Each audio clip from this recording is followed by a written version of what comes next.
Welcome to part two with Neil Redfearn, the Sheffield United women's manager, with Nancy Frostick of the Athletic, and with Craig Denton, the manager of Hallam FC. We're going to talk about specifically Sheffield United's prospects for the new season, both in the men's and the women's game in this part. But can I just kick off with you, Craig, because you know the coronavirus pandemic has caused a nightmare for people in all walks of life, both personally and professionally. And while Premier League clubs are well padded financially to withstand it, non-league clubs somehow have kept going. How much of an insight have you had into how difficult that's been for your new club, Hallam? Yeah, it's been very difficult. I'm quite blessed being at Hallam. They're a really well-run football club. And plenty of volunteers who are life and soul of the football club and really support the club in the bad times, which are around the coronavirus. And it's difficult financially. The football club, they operate, they do the function rooms in terms of birthday parties and all that sort of stuff. So the revenue around the bar is really key. The cricket who obviously play up there as well. They coincide. They use the facilities in terms of the bar, and it's a financial knock when things can't be open. It's difficult when you're trying to recruit players. Nobody knows when the start date is. A lot of non-league clubs maybe have a budget, sort of a playing budget. That's sometimes a little bit up in arms. But it's been really challenging. I think it's been challenging for people in and around the football club and for fans. I think football plays a pivotal role in people's lives and for their own sort of mental well-being. Football is sometimes right at the top of people's priority, and I think not having that go-to football, midweek games, Saturday afternoons, is a real struggle for people. But hopefully we're coming out of that now. The government have put the legislations in place where we could have up to 150 supporters, and which is going to obviously be increased to 300. And hopefully, fingers crossed, we start seeing a massive improvement, and people smile on faces. Fingers very, very much crossed following the recent news about no more than 6 people sort of gathering socially and the total confusion that surrounds us. I mean, Neil Redfearn, I don't know how you would have felt about playing in front of an empty ground. You didn't do that very often, and how life is for the women's game. And are you in a position now to look to allow people to come and watch you? Yeah, I think it's been looked at. I think probably, purely for the fact that there's not that many people support, or go and watch women's football. I'm saying that, but the numbers are growing. But as regards, as hundreds of thousands, 60, 70,000, it's not in that bracket. So it's a good place to start. As in, is in grassroots football as well. But I just think it's, like Craig says, it's a real shame, because I think football's there. It's there for everybody, and I think that you don't realise how much you miss the supporters until they're not there, because and it just backs up the opinion that it's about people, and it's about people supporting their club and turning up on a Saturday to watch and getting behind their team. We're talking about players and clubs and staff being brought in place and squads being added to and that. But really, the biggest thing for me is the people that come and watch, because they're what football is all about. Yeah, Nancy, it's been peculiar for us, isn't it, to cover games in an empty ground. And while it might have been a novelty at first, I hate it now. I mean, I'm privileged to be there, as I'm sure you are. But it's just can't be the same, can it? And how will Sheffield Wednesday adapt to that? I know it's the same for everybody, but you and I know what Hillsborough can be like. in a situation where Wednesday starting with -12, need that kind of siege mentality and a seething stadium, don't they, really?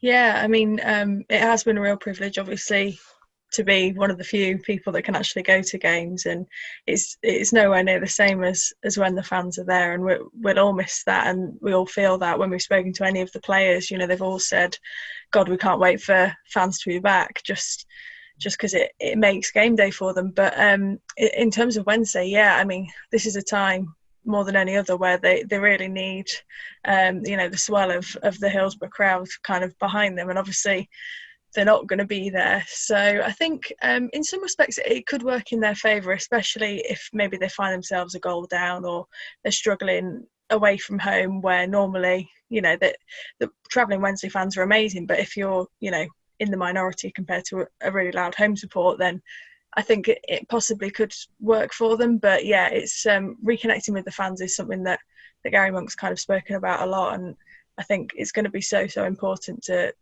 somehow make the fans to make their presence felt for the players as they try and sort of claw back this 12 points. So it could be massive, yeah. Yeah. Well, Neil, big challenges for the women in following up. Finished second for Sheffield United in the Women's Championship last season. For Chris Wilder's men's team, finishing an incredible 9th in the Premier League.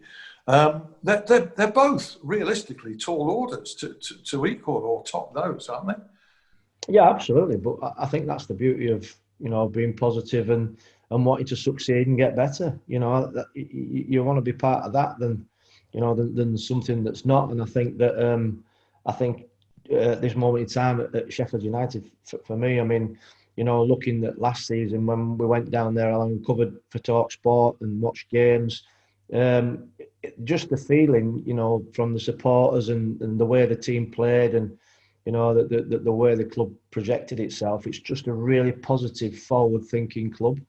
Going in the right direction. There's just no two ways about it. Like you say, obviously I've come across the manager Chris Wilder a lot in my time. As a player, played against him when he played. Always wanted to win, always wanted to compete. Same as a manager. So I just think it's it's almost in such a really good place that. You when the season stops, you don't want it to stop. You just want it to keep getting more momentum, because that's what happened last season. And I know full well that Chris will set high standards. I know how he is, and I know he'll want to get I know he'll want to get the team better. I think he'll want to try and better this last season if he can. But again, it's all there to play for. I think that. Like we said about not having supporters at the club, being able to come down to the club. I just think it's it's such a shame, because it's a club that's really captured the people of Sheffield's imagination. I just think it's a really good story, Sheffield United.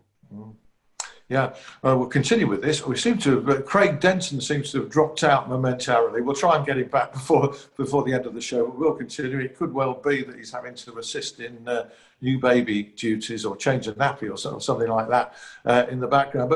But Neil, Sheffield United's recruitment, we talk about a high bar in terms of trying to emulate their finishing position last year, but particularly high bar in terms of recruitment as well, to try and improve on that. And the model has remained the same. It seems to me that unless you've got extreme riches, you're going to have to sign players that you think could develop at that level. Well, yeah, but I look at the players that have come in. I think they've had a fantastic, signing spree. People like Ollie Burke, who I've always rated when he was at Forest. Obviously went over to Germany to play in the Bundesliga. But a real quality performer, Jaden Bogle, Max Lowe. They're going to come in and obviously strengthen probably in wide areas. And Ethan Ampadu, I just think is just a fantastic coup, for the club. He's obviously on loan from Chelsea, Welsh international. A player that's more than capable of, playing one or two positions, and a really talented, young player. And I just think there's a lot of imagination gone into this recruitment. You can see that. It's, for me, it's adding to something that's really good, which is always difficult to do. But I think the club have done it really well. Yeah, it's. I mean, you look at the list is long of players that Sheffield United have signed from the way up from League One, from below their level at the time, who've developed with them. O'Connell, Fleck, etc. Who've just Baldock, Stevens, everybody. You know that they've brought from levels below. Well, most players have succeeded there, haven't they? And that's the quality of Paul Mitchell and the recruitment team, as well as the manager and Alan Neil. Yeah, and it's all joined up. That you can see the thinking's all joined up. You know, because it all fits. You know, and I think that I mean, obviously, you know, the players that you mentioned there, they're all part of the story now. Yeah. You know, the story of the club's success, and now it's gone on. You know, as the club's developed, the players have developed. You know, I mean, you're talking about players that look comfortable now in the Premier League. For me, you know, real polished Premier League performers, and you know that's a real testament to any manager, coach. You know, that's, you know, as a player developer, these players look well in place. You know, at Premier League. Okay, well, Nancy and we've got Craig back. If you guys could be patient just for a couple of minutes, because we're going to have to lose Neil in 3 or 4 minutes' time, because he's got another important meeting to go to. We're grateful for his time here, but there's a couple of things that we really have to talk to him about. One is Leeds United and his thoughts on them. But before that, some of your players and your recruitment as well at Sheffield United, I haven't seen the women's team that often, but when I have, I've thought that Jade Pennock could be in Chris Wilder's men's squad. Honestly, I really think so.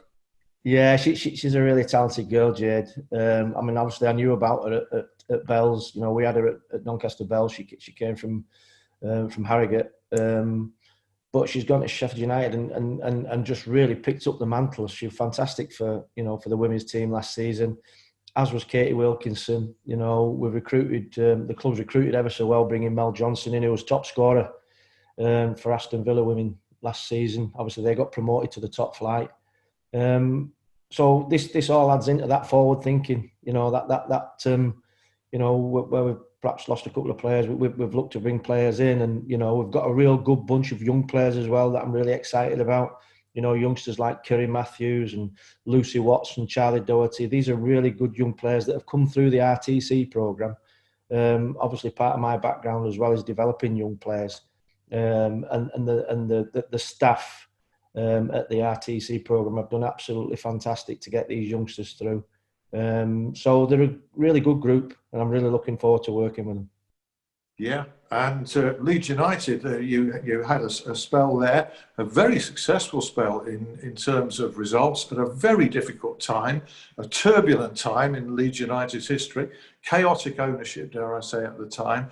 And how pleased are you to see your old team back in the Premier League, and how do you think they'll fare? Well, I mean, obviously, to get promoted out of the Championship is no mean feat, and I think it was a fantastic season for Leeds. I think they acquitted themselves ever so well. I think they played some great football. Obviously, you know, Marcelo Bielsa's stamped his way of playing all over the club, and you can see this brand of football that they play. You know, and it's all about the process for him, you know, about playing out from the back and working the ball through the thirds. And I know he's embraced all sorts of players from different backgrounds, you know, within the club. We're looking at Calvin Phillips, who's come through the academy, you know, who's integrated into the side. And then you're looking at seasoned professionals like Stuart Dallas, that has been there a while, have been around the scene. And they're like a good blend of players that Bielsa sort of knitted together. And I think they'll acquit themselves quite well this season. You know, I'm not saying they're going to run away with the league, but I think that they'll surprise a few people because I think that the way they play and how entrenched they are in the beliefs of the game and how it should be played, I think that they'll get results. Do you think there's a similarity with Sheffield United in that respect? I mean, Chris Wilder, apart from a tactical tweak here and there, refused to compromise on his front foot principles and was richly rewarded for that.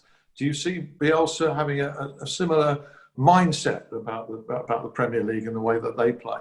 Yeah, I do. I do. I think there's obviously different styles of doing things, but the principles are the same. you know, the positive belief in, you know, and how you want your teams to play.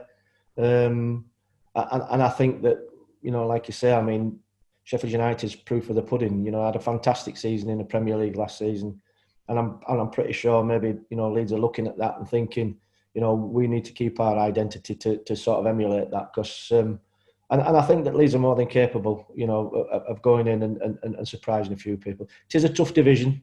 There's no two ways about it, and it's such a culture shock. You know, when you first come in, I'm thinking back to my experiences now as a player, going there, you know, playing in that level with Barnsley and Charlton and Bradford City. It can be a culture shock, but if you adjust quickly and you hit the ground running, there's no reason why, you know, you can't succeed at that level. Brilliant. Neil, thank you so much for your time, and thank you for your thoughts and some very, very interesting arguments and theories that you put forward today, and very best of luck for the rest of the season with Sheffield United women, and I hope that you and I link up as well from time to time on TalkSport in the coming months. Many thanks, mate. All the best to you. Thanks, Al. Cheers, guys. Thank you. Well, thanks to Neil Redfearn there, and patiently waiting there. I'm sorry about the sort of deflection from you, is Nancy Frostick, and also our old friend Craig Denton. Can I come to you, Nancy, first of all? It's prediction time, but we've got hands tied behind our backs and our legs tied together this year on Sheffield Wednesday. I think they can work this to their advantage. They've got a year off from the expectation that they'll get promotion or go close, unless you think otherwise. I would love, you know, my sort of realistic prediction of them just surviving to be absolutely blown out of the water, and for them to, you know, storm to the top six. But no, I think for this season, really, you've got to talk about survival first, just for the position they're in at Wednesday. But yeah, I think there's definitely value to be had in having a season off from those pressures of you know, pushing for promotion and the expectation of that. And to be fair, it could stand them in good stead, assuming that they're able to stay up this season, which will definitely require an improvement on the second half of last season, which you know, I think you were right with that stat earlier of 3 wins in however many games since the start of the year. So they definitely need to replicate the form from the first half of the season. But if they can keep that up, then it could be more about, you know, implementing maybe Gary Monk's philosophy more, or just a style of play where the team's able to just knit themselves together in a way that means that, you know, they're really ready to challenge next season rather than this season. So yeah, I think I struggle to put a position on it, but I think it's not out of the question that they can stay up. It's just going to be a real uphill battle for them. From the pre-season signs, I think they're going to be a lot harder to beat. They're not going to ship as many goals. I think there's going to be more of a tougher team unit and tougher team ethic. But are they going to score enough goals? That's the thing, isn't it, really? And you've got to get wins if you're starting -12. Draws are not going to take you very far. Absolutely, yeah. I think probably more than in any other league, draws are what kills you in the Championship, you know, in terms of either relegation or promotion. And so, yeah, I think they'll definitely be a lot more secure at the back with, they've obviously signed Shea Dunkley as well. So that's another good signing that they've brought in this summer. But whether or not they'll be able to replicate maybe what they had with Stephen Fletcher, it's definitely going to come down to who they can bring in these next couple of weeks, I think. But I'd like to think maybe that they're a bit more versatile playing 3-5-2 now. So there's a bit more maybe that they can do to bring Josh Windass into play. But I do think they need 1 or 2 more bodies just to maybe spread the goals a bit if they are to kind of replicate what they had with Fletcher in bagging so many as he did last season. So, Craig, maybe they need a couple of players that you've got up front at Hallam. I mean, you brought back the prolific Kieran Watson during the summer, and I was immensely impressed with Iron Wilson during your victory over Grantham Town. I mean, he looks a real handful. You must be delighted with those two, looking over your shoulder even. Yeah, massively. I mean, to be honest, Iron's a young lad from Sheffield, bags of talent. He's represented Sheffield FC and Handsworth. And he's somebody who I've always kept an eye on. He's got lots of pace.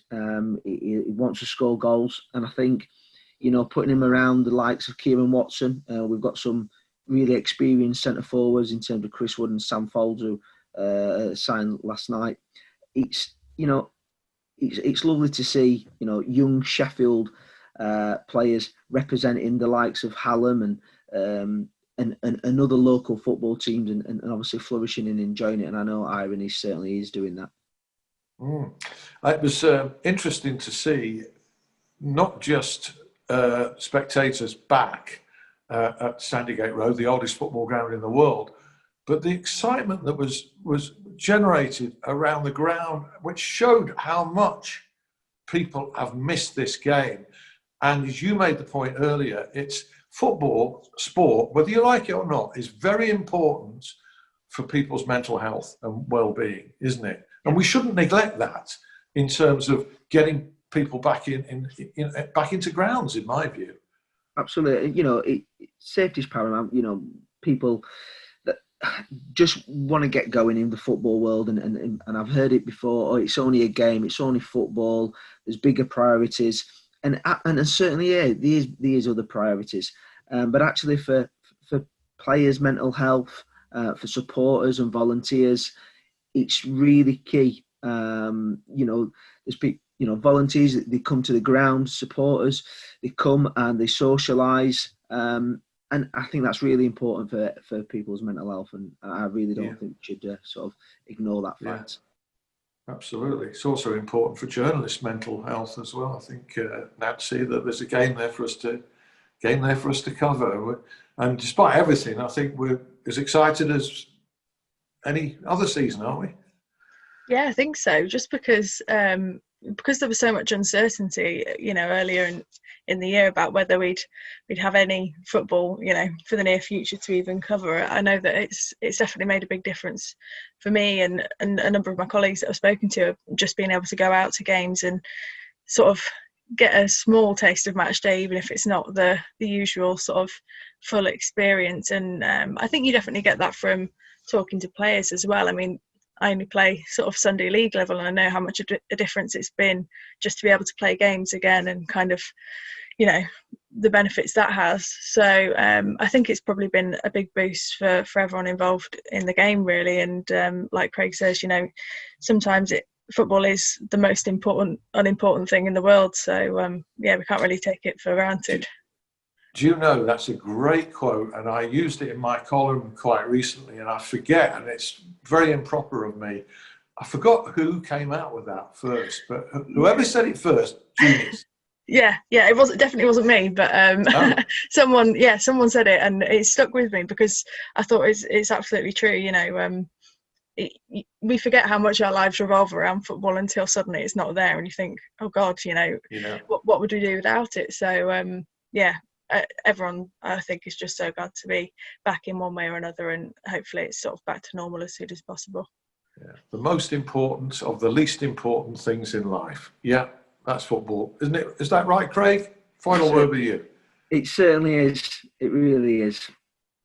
Excellent. Well, tell you what, been a fantastic panel again this week. We'll see what we can do in future weeks. We're not doing this show religiously every week at the moment. As you can imagine, it's quite difficult. I'm looking to get it back into the studio if possible.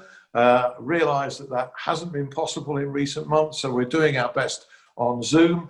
And I'd like to thank everybody for their support, those who are watching it and those who are contributing to it here. So our thanks to Neil Redfearn, who left us a little bit earlier, to Nancy Frostick and to Craig Denton, and thank you to you for watching. See you soon. Bye-bye now. Bye.